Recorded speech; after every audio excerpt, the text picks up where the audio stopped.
Lorn's lure traps you inside the megastructure, guiding an explorer as he searches for the colorful bird that caught his attention centuries ago. This upcoming game on Steam released a demo a few months ago, and I loved it at the time.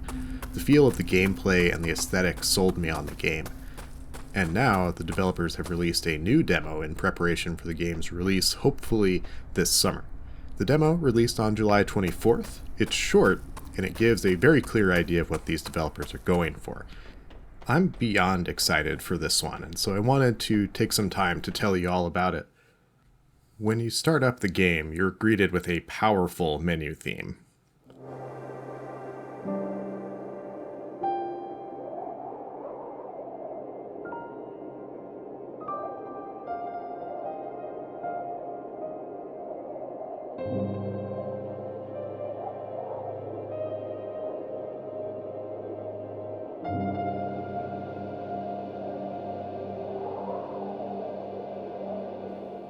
This hits me as a very emotional track, something that sets the tone for this game. I think it's beautiful, and it hooked me right away. The game's audio is otherwise very atmospheric and mechanical, sounds echoing through massive spaces or tight corridors.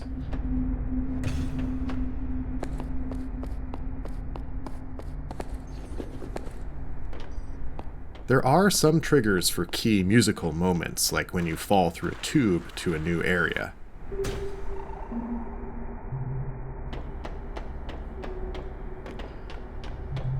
But there are hints of something mystical too, with the sound of collectible crystals tinkling in the distance. Your surroundings are stark in this demo: metal and stone, ancient machinery, and collapsed structures featuring heavily. Bits of color do come through in plants that have overtaken some areas, and in devices left behind by others who were trapped inside the megastructure. The game's starkness helps the exceptions stand out further, as you can find collectible crystals that require both wide searching and some tricky platforming. You can also find remnants of the past in the game's world, machines and devices left behind by those who came before. You can scan some of these objects in the world to get some additional details about your surrounding, with a satisfying scan visual and clear text. I am a little worried that the visuals might get dull after a while. How much metal and stone can a man put up with? But I have faith that there will be some variety over time, particularly since the devs have added plants and more color since the first demo I played. I think there is also a fairly obvious inspiration drawn from old PlayStation games, as the game has the kind of sharp edges on rounded objects like these cables that you might expect from that style of game. I appreciate that this is only a visual aesthetic though, and that the gameplay feels smooth and modern. As you explore the megastructure, you'll run, climb, leap, crouch, and explore to find safe paths through wide open areas with dangerous falls. Ultimately, we want to guide our explorer to this mysterious, colorful bird, cloaked in darkness but distinctly visible. At the beginning, you are guided through some simple movement: jump to a platform, then to another, then a trickier jump. The tutorials are very clear and demonstrate your options in a stark space, and I thought they did a decent job of helping me see how to view the world and look for options. While jumping, you can fall a decent way, but after a certain distance, you reach a speed that results in instant death, whether you hit a wall or the ground. Or you can just fall into the abyss and see your failure for a much longer time.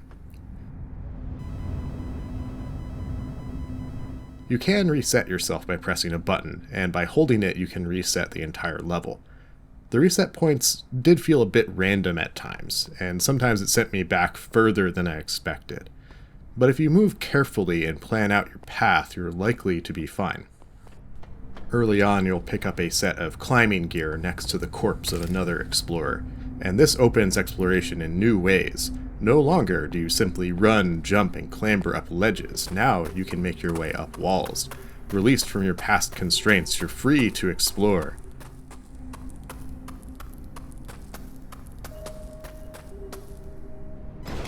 well, free to explore so long as your stamina remains. Some climbs will push your stamina to the extremes, but some careful planning ensures you can find places to pause along the way. It is certainly possible to find the correct path through the megastructure simply by exploring and looking around, but if you want a hint, you can tap a key to trigger a visual indicator of where to go. These waypoints can help in a pinch, but I didn't find I had to use them very often, particularly not in a demo that is effectively a snippet of the game's opening. After picking up the climbing gear, navigating down the wall toward a long pipe, and following the light bird past some huge cables, I found an abandoned base camp. After investigating it for some additional lore and a hint about needing to turn off a fan deeper in, I follow the bird toward the end of the demo.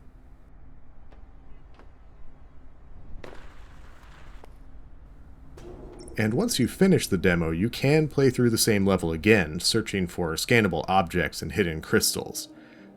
The menu reveals some clues about hidden objects in each level that we can't access just yet. There is also a speedrun mode that I had to try out. This displays an in-game timer, the total collectibles you've found, and your number of deaths, referred to as failed sims. Not too many other bells and whistles here, but I do appreciate a dev who builds a timer into the game. The best I've been able to do so far is a bit under 6 minutes. The opening rooms of the game are fairly straightforward. Run and jump along the intended path.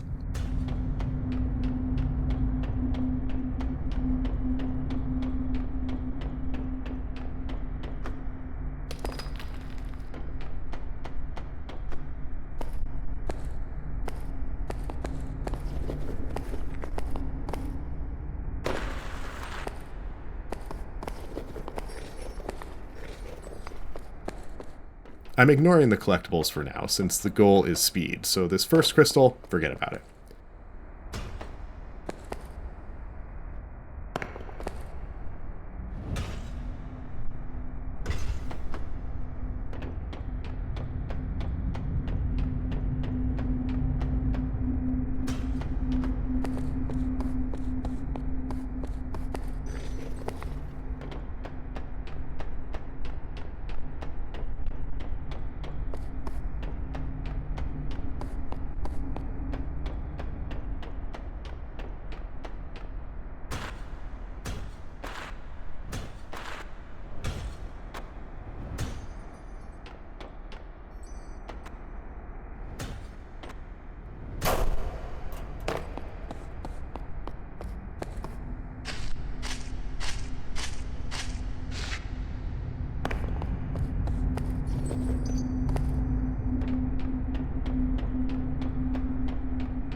Once you reach the wall is where things get interesting. You need to reach the climbing gear, and you have to navigate some thin platforms to climb up the first bit. You can run on these, but it's easy to fall if you aren't careful.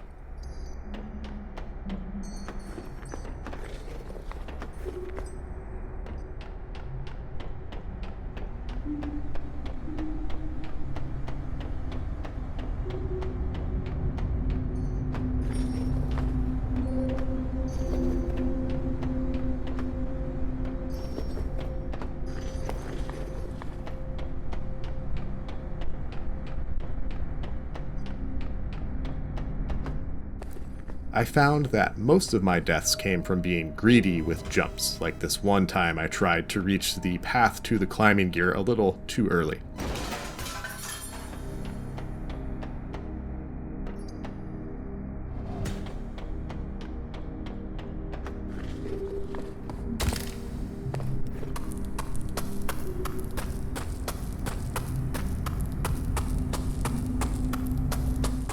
Once you get the climbing gear, it's time to fall down the wall.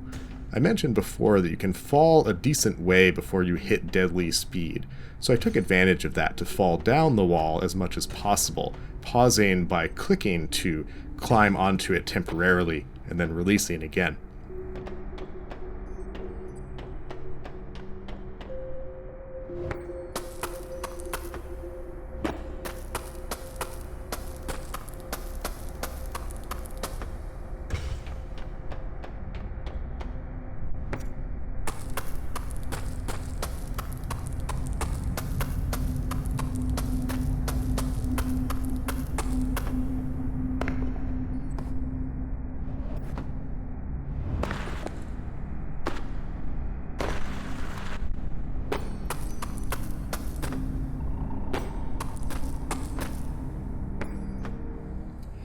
Once you reach this pipe at the bottom, it's a reasonably straight path toward the end.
Overall, I really enjoyed the vibe and the flow of this demo. It provides just enough climbing stamina, pause points during climbs, and variety of visuals to ensure that I could explore comfortably but recognize my own limitations. The feeling of isolation and sadness hit heavily from the start, and I find the experience compelling. I'm looking forward to the full release, and I plan to do a follow-up to this video once it does release. Thank you for watching this video, a bit of a shorter one compared to my last one. If you've played this demo or the vibe seems interesting to you, I'd love to talk about it in the comments. Like I said before, I'm very excited for the release of this game, and I hope that others are as well. Thank you, and have a great day.